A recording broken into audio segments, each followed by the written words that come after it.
ምንተ እንከ ረስዮ ለኢየሱስ ዘስሙ ክርስቶስ ክርስቶስ የተባለውን ኢየሱስን ምን ላድርገው? የማቴዎስ ወንጌል ምዕራፍ 27 ቁጥር 22 በአማርኛው 26 ላይ የምናገኘው ነው። በስመ አብ ወወልድ ወመንፈስ ቅዱስ አሐዱ አምላክ አሜን። በዓለም ላይ የምትኖሩ ኦርቶዶክሳውያን እግዚአብሔር ልጆች ሰላም እግዚአብሔር ይብዛላችሁ። መጋቢት 10 ቀን የጌታችን የመድኃኒታችን የኢየሱስ ክርስቶስ መስቀል የተገኘበት ዕለት ነው። እንግዲህ የቤተ ክርስቲያናችን ታሪክ መስቀሉ ሁለት ጊዜ ተገኝቷል ይላሉ ሊቃውንት። አንድ ጊዜ እሌኒ ንግሥት ከ300 ዘመን በኋላ ተቀብሮ በጎልጎታ አግኝታው አወጣዋለች። ሁለተኛው ደግሞ ፋርስ ባቢሎን በምርኮ ወርዶ ወጥቷልና ይህን በተመለከተ እንነጋገራለን። እግዚአብሔር አምላክ ለእኔም ለእናንተ ማስተዋል እንዲያድለን መልካም ፈቃድ ይሁንልን። ኢየሱስ የተባለውን ክርስቶስን ምን ላድርገው? ይልቁንም ኢየሱስን ምን ላድርገው? የማቴዎስ ወንጌል ምዕራፍ 27 ቁጥር 22 ላይ ይህንን ቃል የተናገረው ጲላጦስ የተባለ ገዥ ነው። እንግዲህ ያው ጸሐፍት፣ ፈሪሳውያን፣ ሰዱቃውያን በመጀመሪያ ለኢየሱስ ክርስቶስ የወንጌል አገልግሎት መሰናክል ሆኑ። የሉቃስ ወንጌል ምዕራፍ 15 እንደምናየው ቁጥር 1 ላይ በላኢ ወሰታይ ይበላል ይጠጣል፣ አርከማይ ይምናል ወመጸብሃን የድሆች ወገን ነው፣ አባት ነው፣ ወዳጅ ነው እያሉ ራቅ ብለው እሱ መሃል ገብቶ ሲያስተምር ያሙት ነበረ። ቀራጮች እየተማሩ እየተለወጡ ከሱ ኋላ ሲከተሉ ፈሪሳውያን የተባሉ እኛ ምሁረ ኦሪት ነን፣ እናውቃለን፣ ወንጌል ከእኛ በላይ ለሐሳር ነው የሚሉ ራቅ ብለው ያሙት ነበረ። ሁለተኞቹ ሰዱቃውያን ናቸው፣ ባለሀብቶች ማለት ነው። የዘመኑ ባለሀብት በሀብታችን፣ በንብረታችን፣ በስልጣናችን እንኖራለን፣ መጨረሻ ደግሞ በሀብታችን እንጸድቃለን፣ ትንሣኤ ሙታን የለም ብለው የሚያምኑ ናቸው። ሶስተኞቹ ጸሐፍት የተባሉ ታሪክ የሚዘግቡ ያለፈውንም የሚመጣውንም ታሪክ የሚጽፉና የሚያስቀምጡ ናቸው። እነዚህ ሶስት ቡድኖች አንደኛ ለወንጌል አገልግሎቱ መሰናክል ሆኑ፣ ሁለተኛ ለሐሜት መስመር ከፈቱ፣ ሶስተኛ ደረጃ ላይ ደግሞ እየተከታተሉ በሰንበት ይናደረገ እውር አበራ፣ እንደገና ደግሞ ለምጻሙን አነጻ፣ ጎባጣውን እንደዚሁ ጤንነቱን መለሰ እያሉ ይከሱት ነበር ማለት ነው። ማንን? ኢየሱስ ክርስቶስን። እና እንግዲህ እንደሚታወቀው በቤተልሔም ከድንግል ማርያም ተወልዶ በተወለደ በ2 ዓመቱ ሄሮድስ ከሰብአ ሰገል በተረዳው መልኩ ንጉሥ ተወለደ ሲባል ሰምቶ ንጉሥ ከተወለደማ ወይ ገሎ ወይ አሳዶ ነው እና የሚነግሰው፣ ሳይገለይ ልግደለው፣ ሳያሳድደኝ ላሳደዋል እና ሰራዊቱን ይዞ ተነስቶ ኢየሱስ ክርስቶስን ባጭሩ አሳደደው። ያው ትንቢቱ ይፈጸም ዘንድ ነው። ግብፅ ጸዋይ ሁወለ ወልድ ለክብረ ቅዱሳን ልጅን ከግብፅ ጠራሁት ተብሎ አስቀድሞ የተነገረ ትንቢት ስለነበረ ያ ትንቢት ይፈጸም ዘንድ ወደ ግብፅ፣ ያ ትንቢት ይፈጸም ዘንድ ወደ ኢትዮጵያ መጥቶ ተሰደደ ወይም ደግሞ ተሰዶ ቆየ። 3 ዓመት ከ6 ወር ስደት ዘመናቸውን አጠናቀው ከእናቱ ጋር ተመለሱና በናዝሬት አደገ። 30 ዓመት ሲሆን ነው በዮርዳኖስ ተጠመቀ። በዮርዳኖስ ጥር 11 ቀን ተጠምቆ አልዋለም አላደረም። አሁን የያዝነውን አብይ ጾም ታላቁን ጾም በገዳመ ቆሮንቶስ አንድም ወደ ገዳመ ቆሮንቶስ መንፈስ ወደ ገዳመ ቆሮንቶስ ወሰደው ይላል። ያው ፈቃዱን ነው። ፈቃዱ ከሰማይ ሰማያት አውርዶ በድንግል ማርያም ማኅፀን እንዲወለድ አደረገው። ፈቃዱ ወደ ግብፅ እንዲሰደድ አደረገው። ፈቃዱ ከስደት ተመልሶ በናዝሬት እንዲያድግ አደረገው። ፈቃዱ በ12 ዓመቱ አደባባይ ወጥቶ አደባባይ እንዲያከብር አደረገው።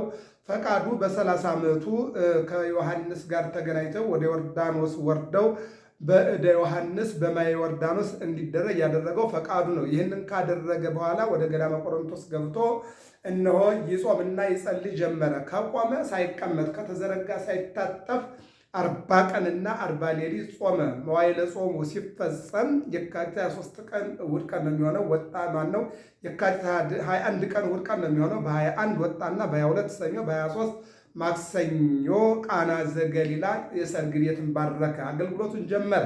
ከዚህ በኋላ ሐዋርያትን ከኋላው እያስከተለ እየጠራ አንዳንዶቹን ከግብር፣ አንዳንዶቹን ከባሕር ከዓሣ፣ አንዳንዶቹን ከገበያ ከተለያየ መልኩ እየጠራ ለጊዜው በእግር ተከተሉኝ፣ ኋላ ግን በሥራዬ ምሰሉኝ፣ የቃሌን ትምህርት የእጄን ተአምራት እያያችሁ ከዋልኩበት እየዋላችሁ ካደርኩበት እያደራችሁ ነገ ላይ ለምትሰማሩበት የወንጌል አገልግሎት አሁን ከኔ ተማሩ። ትሕትናን ከኔ ተማሩ፣ ጽናትን ከኔ ተማሩ፣ አገልግሎትን ከኔ ተማሩ፣ ሕዝብ አያያዝን ከኔ ተማሩ፣ ሕዝብ አቀራረብን ከኔ ተማሩ፣ የሕዝብ ለውጥን ከኔ ተማሩ፣ ከትንንሾች ጋር መገኘትን ከኔ ተማሩ፣ ከተናቁት ጋር ተገኝቶ የተናቁትን ማክበር ከኔ ተማሩ እያለ 3 ዓመት ከ3 ወር በዋለበት እየዋሉ ባደረበት እያደሩ 12ቱ ሐዋርያት እንዲሁም 70 አርድእት ሌሎችም በሙሉ እየተከተሉት ያገለግሉት ነበር። በዚህ ጊዜ የመጀመሪያ ውሃውን ወደ ወይን ጠጅነት ቀይሮ አሳያቸው፣ ቀዳሜ ተአምር። ቀጥሎ ደግሞ የታመመውን እየፈወሰ ዓይነ ስውሩን ዓይኑን እያበራ በ2 ዓሣ በ5 እንጀራ እያበረከተ ለ5,000 ሕዝብ መግቦ 12 መሶብ እያነሳ ከዛ ቀጥሎ ደግሞ በዕለተ ሰንበት ሰፋሕሌከ እንተ ምልዕተ ምሕረት እጁ የሰለለውን እንደነበር አድርጎ እጁን እያስተካከለ ወገቧ የጎበጠችውን ሴት በሉቃስ ወንጌል ምዕራፍ 13 እንደምናያት በምኩራብ ተገኝቶ ለብዙ ጊዜ መፍትሄ ያላገኘችውን አንቺ ሴት ከኃጢአትሽ ተፈተሻል ቀና በይ ሲላት እነሆ ቀና ብላ እንድትሄድ አድርጎ፣ ሌላው በዮሐንስ ወንጌል ምዕራፍ 8 ላይ እነሆ ኃጢአተኛ ተብላ በድንጋይ ልትወገር የድንጋይ ውርጅብኝ ሊወርድባት ሲል እነሆ ኃጢአተኛ ናት፣ በሙሴ ሕግ በአደባባይ ትወገር ይላል፣ ያንተ ሕግስ ምን ይላል ብለው ሲጠይቁት ከእናንተ መካከል ንጹሕ የሆነ ይውገራት ብሎ ወረቀ ምድረ ይላል። አያችሁ፣ አንድ ጊዜ በዮሐንስ ወንጌል ምዕራፍ 9 ላይ ምራቁንና አፈሩን አንድ ላይ አድርጎ ዓይን ፈጠረ። አንድ ጊዜ ደግሞ እጁን ወደ መሬት ዝቅ አረገና ጻፈ ይልናል። ጽፎ ምን አለ? እናንተ መካከል ንጹሕ የሆነ ይውገራት ብሎ ሲጽፍ ሁሉም ኃጢአታቸው በየግንባራቸው ተለጠፈ ወይም ታየ ወይም ታወቀ። በዚህ ጊዜ ሹልክ እያሉ ሄዱ። ብቻዋን ቀረች። ያች ሴት ከኃጢአትሽ ተፈተሻል፣ ከዚህ በኋላ እንዳትበዲ አለና ነፃ አወጣት። ከዚያ 38 ዓመት ሙሉ በአልጋ ላይ ተኝቶ የነበረውን ሰው ተነሳና አልጋን ተሸክመ ወደ ቤት ሄደ አለው።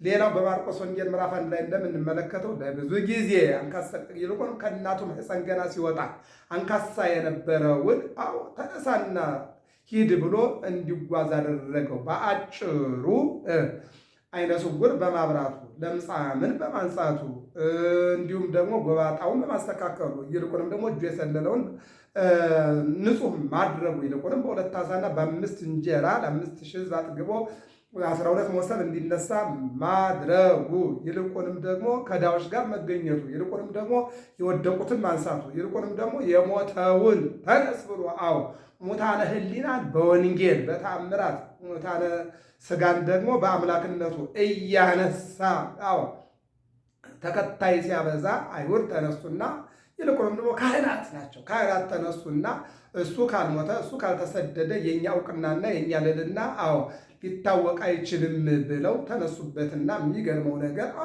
እንደውም ከመቅደስ እንዲወጣላቸው የማቴዎስ ወንጌል ምዕራፍ 23 ላይ እንደምናየው እንዲወጣ ከቤተ መቅደስ ይውጣልን ብለው ሲሉ ምን አለ? ቤተ መቅደሳችሁ ባዶ ይቀርላችኋል አለና ወደ ቤተ መቅደስ ይዞት ገብቶ የነበረውን አንደኛ ሀብተ ትንቢት የመምህራን ወንጌል ማለት ነው። ሁለተኛ ሀብተ መንግስት ለእነ ዳዊት ለእነ ሰሎሞን 40 ዘመን እየተቀቡ እንዲነግስ ያደረገበት፣ ይልቁንም ደግሞ ያለ እግዚአብሔር ንግስና ማንም ይሁን ማንም እግዚአብሔር ካልፈቀደ እንደማይሆን ይታወቃልና ያንን ሀብተ መንግስት። ሶስተኛው ሀብተ ክህነት፣ የካህናት ክህነትና ስልጣን ከእግዚአብሔር ዘንድ ናት እንጂ ከካህናት አይደለችምና፣ ስለዚህ ባዶ ይቀራል እናንተም ባዶ ናችሁ ብሎ ከቤተ መቅደሱ ወጣና ወደ ደብረ ዘይት ተራራ ተቀመጠ ይላል። በአጭሩ ግን ከቤተ መቅደስ እንዲወጣ ሲያዙት ሦስቱንም ስልጣኖች ይዞባቸው ወጣ። የሚገርመው ነገር ከዚህ በኋላ በእነዚህ ሁሉ ፈተናዎችና በእነዚህ ሁሉ ታምራቶች በእነዚህ ሁሉ አስተምሮች ተመቅኝተው ምን አሉ? ምን እናድርገው ብለው ተነጋገሩ። እንስቀለው። እዚህ ላይ ነው እንግዲህ የሉቃስ ወንጌል ምዕራፍ 23 ላይ ምን ይላል? በይሁዳ ልብ ሰይጣን ገባ ይላል። ሰይጣንን ከሕይወታችን ያውጣልን መድኃኒዓለም። እና ምን ይላል? በዓሉ እየደረሰ ሄደና በዓሉ ሲደርስ በርባንና ይልቁንም ደግሞ ጥጦስና ዳክርስ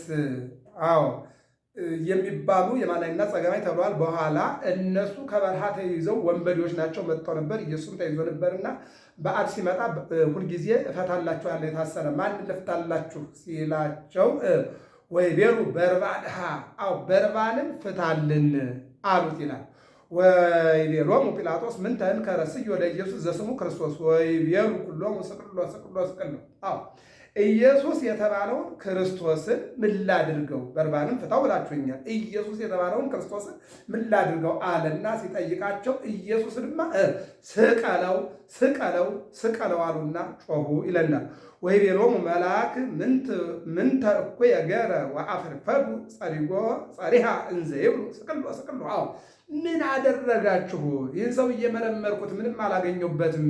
እነሆ ምን አድርጓቸው ይመስላቸው? አይ ምክንያት አያስፈልግም፣ ወንጀለኛ ሆኖ አግኝተነዋል፣ ስቀለው ስቀለው ስቀለው እያሉ ጮሁ። አያችሁ፣ ዓለም አምላኳን ስቀለው ስቀለው ብላ የጮኸች ዓለም ናት። ይቺ ዓለም ለአምላኳ ያልሆነች ፈጣሪዋን የሰቀለች ፈጣሪዋን የገደለች ፈጣሪዋን የገረፈች ዓለም ለእኛ ምናችን ማየት። ስለዚህ ዓለሙን ኃላፊ ንብረቱን ኃላፊ እስመ ኩሉ ኃላፊ ወጡ። ወንድሞች ሆይ ዓለሙ ኃላፊ ነው፣ ንብረቱ ኃላፊ ነው፣ ሁሉም ኃላፊ ነውና የዚህ የሚያልፈው ነገር እንዳያጓጓችሁ ይላል። ወምዝ ረየ ጲላጦስ ከመ አልቦ ዘይበቁ ዘእንበለ ከመ አዲ ሀከከ ዘይከውን ለሰማየ ወተሐጽበ እዴሁ በቅድሚሆሙ ለሕዝብ እንዘ ይብል ንጹሕ አለም ደሙ ለዚህ ጻድቅ አንትሙ አይምሩ። ሁከትና ጭቅጭቅ እንደበዛ ባወቀ ጊዜ ሁከት ጭቅጭቅ እንደገና ደግሞ መጨቃጨቅ እንደበዛ ባወቀ ጊዜ የሚጠቅም ነገር እንደሌለ አውቆ በልክቲራ ውሃ አስመጣና እጁን ታጠበ ይለናል። ማነው? ጲላጦስ። እንደፈለጋችሁ አድርጉ። ይሄ እሪያ የምትባላለች ከኋላ የተቆይና እንደገና ወጣች ቃል የምትንከባለን ማለት ነው። አሁን ምን አለ? ውሰዱና ስቀሉት፣ እንደፈለጋችሁ አድርጉት ካለ በኋላ እጁን ታጠበ ይላል። ይሄ ጥቅም የሌለው መታጠብ ነው። ምክንያቱም እጅን ከታጠበ እኔ እዚህ ሰው ላይ ምንም ያገኘሁበት ነገር የለም፣ የሚያሰቅለውም የሚያስገርፈውም የሚያስደበድበውም ነገር የለም ብሎ ነፃ ማውጣት ሲችል ወስዳችሁ እንደፈለጋችሁ አድርጉት። ብትፈልጉ በገመድ አስራችሁ ወጥቱት፣ ብትፈልጉ በገመድ አስራችሁ እሰሩት፣ ወይም ደግሞ ብትፈልጉ ግደሉት፣ ብትፈልጉ ግረፉት ብሎ ከሰጠ በኋላ ከዚህ ጻድቅ ሰው ደም ንጹሕ ነው ብሎ ራሱን ለማንጻት ወደደ ወይም ፈቀደ። ግን እንደዚያ የሚሆን ነገር አለ። በአጭሩ ግን እነሱ ምን አሉ? ስቀለው ስቀለው እያሉ ተናገሩ። ምንድን ነው እሱ? አሁን እንግዲህ መስቀሉ የሚመጣው እዚህ ጋር ነው። በምን እንግደለው አሉ። በምን እንግደለው ብለው ሲመካከሩ በመስቀል ላይ እንስቀለዋል። ምን ማለት ነው? በዚያ ወቅት መስቀል እስከ ጥግ ድረስ ኃጢአት